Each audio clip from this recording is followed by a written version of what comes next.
अस्सलाम वालेकुम नाज़रीन, ए टू ज़ी न्यूज़ में खुशामदीद और मैं हूं ईमान फातिमा।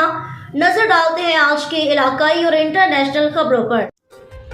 खबरदार शोरकोट से ब्यूरो चीफ साजिद शेख की रिपोर्ट के मुताबिक हरदिल अजीज शख्सियत Syed Mahmoodul Hasan, sanitary inspector municipal committee Shorkot, जो कि इज़दार फ़ानी से रहलत फरमा गए थे, इनके साल सवाब के लिए ख़त्म शरीफ मिनहाजुल कुरान इस्लामिक सेंटर में पढ़ाया गया, जिसमें तिलावत और नात ख़वानी के बाद ख़ुसूसी खिताब मरकज़ी रहनुमा मजहबी स्कॉलर अलामा प्रोफेसर शेख इकबाल ताहिर ने कुरान और हदीस और अज़मत अहले बैत पर अजीम इल्मी फ़िक्री बयान किया, जिस पर लोगों का वजह तारी हो गया। ख़त्म शरीफ में ख़ुसूसी शिरकत असिस्टेंट कमिश्नर न्याज अहमद मुगल, साजिद गनी चौधरी, जिशान रफ़ीक चौधरी, इमरान रज़ा, उम्मीदवार एमपी शहबाज अली तगा, नसीम शाह, रिजवान जट, स्टाफ म्यूनसिपल कमेटी शोरकोट समेत मीडिया नुमाइंदगान ने शिरकत की। बाबिज़ा दुआ मरहूम के बेटे एतजाजुल हसन की दस्तार बंदी शोरकोट प्रोफेसर शेख मोहम्मद इकबाल ताहिर ने करवाई। ताज़ियती प्रोग्राम पर कसीर तादाद में लोगों ने शिरकत की। कारी मोहम्मद इकबाल और अल्लाह रखा ने मेहमान नवाजी में अहम किरदार अदा किया।